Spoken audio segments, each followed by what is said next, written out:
अस्सलामुअलैकुम।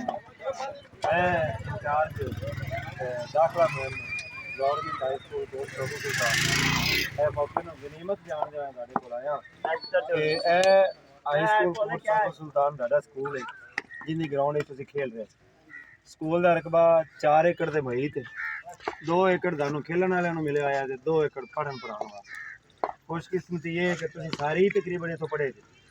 ਹੁਣ ਤੁਹਾਡੇ ਬੱਚੇ ਵੀ ਇੱਥੇ ਪੜ੍ਹ ਰਹੇ ਨੇ। ਕਈ ਦੋਸਤ ਨੇ ਜਿਨ੍ਹਾਂ ਦੇ ਬੱਚੇ ਸਾਡੇ ਕੋਲ ਨਹੀਂ ਇੱਥੇ ਪੜ੍ਹ ਰਹੇ, ਕਿਸੇ ਹੋਰ ਸਕੂਲ ਵਿੱਚ ਦਾਖਲ ਨੇ। ਤੁਸੀਂ ਇਹ ਕਰਨਾ ਹੈ 2024 ਦੇ ਜਿਹੜੇ ਦਾਖਲਾ ਮੁਹਿੰਮ ਉਹਦੇ ਸਿਲਸਿਲੇ 'ਚ ਮੈਂ ਤੁਹਾਡੇ ਕੋਲ ਹਾਜ਼ਰ ਹੋਇਆ।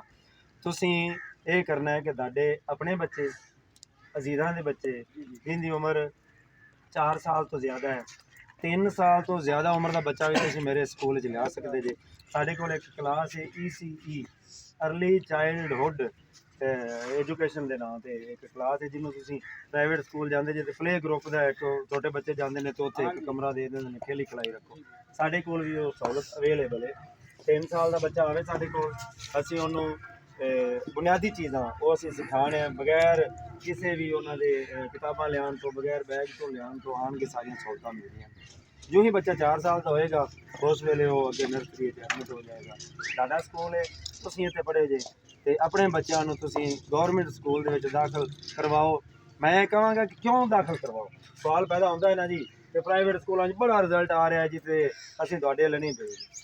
ਮੈਂ ਇਸ ਲਈ ਕਹਾਂਗਾ ਕਿ ਜਿਸ ਵੇਲੇ ਤੁਹਾਡਾ ਬੱਚਾ ਸਾਡੇ ਸਕੂਲ ਆਏਗਾ ਨਾ, ਤੁਹਾਨੂੰ ਆਲਾ ਤਲੀਮ ਯਾਫਤਾ ਉਸਤਾਦ ਮਿਲਣਗੇ। ਉਹ ਉਸਤਾਦ ਜਿਹੜੇ ਤੁਹਾਡੇ ਬੱਚਿਆਂ ਦੀ ਬੁਨਿਆਦ ਦਰੁਸਤ ਕਰਨਗੇ, ਕਨਸੈਪਟ ਕਲੀਅਰ ਕਰਾਉਣਗੇ। ਰੱਟੇ ਵਾਲਾ ਸਿਸਟਮ ਨਹੀਂ ਹੋਏਗਾ। ਬੁਨਿਆਦੀ ਚੀਜ਼ਾਂ ਜਿਹੜੀਆਂ ਖੁਦ ਅਸਾਤਿਜ਼ਾ ਨੇ ਸਿੱਖੀਆਂ ਨੇ ਉਹ ਤੁਹਾਡੇ ਬੱਚਿਆਂ ਨੂੰ ਸਿਖਾਉਣਗੇ। ਜਿਸ ਵੇਲੇ ਇਹ ਤੋਂ ਮੈਟਰਿਕ ਕਰਕੇ ਅੱਗੇ ਜਾਣਗੇ FSC ਵਿੱਚ ਜਾਂ ਅੱਗੇ ਕੋਈ ਮੈਡੀਕਲ ਵਾਲੇ ਚਲਾ ਜਾਂਦਾ, ਇੰਜੀਨੀਅਰਿੰਗ ਵਾਲੇ ਚਲਾ ਜਾਂਦਾ, ਉਹਨੂੰ ਕੋਈ ਰੁਕਾਵਟ ਨਹੀਂ ਆਏਗੀ। ਇਸ ਲਈ ਬੇਟਾ ਮੇਰਾ ਤੁਹਾਡੇ ਕੋਲ ਬਤੌਰ ਇੰਚਾਰਜ ਦਾਖਲਾ ਮੁਹਿੰਮ ਗੌਰਮੈਂਟ ਹਾਈ ਸਕੂਲ ਕੋਟ ਸ਼ੋਭੂ ਸੁਲਤਾਨ ਦੇ ਹਵਾਲੇ ਨਾਲ ਇਹ ਮੇਰੀ ਹਾਜ਼ਰੀ ਹੈ ਤੁਹਾਡੇ ਕੋਲ ਕਿ ਤੁਸੀਂ ਆਪਣੇ ਅਜ਼ੀਜ਼ਾਂ ਦੇ ਬੱਚੇ ਉਹਨਾਂ ਨੂੰ ਸਾਡੇ ਸਕੂਲ ਵਿੱਚ ਦਾਖਲ ਕਰਵਾਓ। ਰਿਜ਼ਲਟ ਦੀ ਗਰੰਟੀ ਮੇਰੇ ਕੋਲ ਇੰਸ਼ਾਅੱਲਾ ਬਿਹਤਰ ਸਕੂਲ ਹੈ।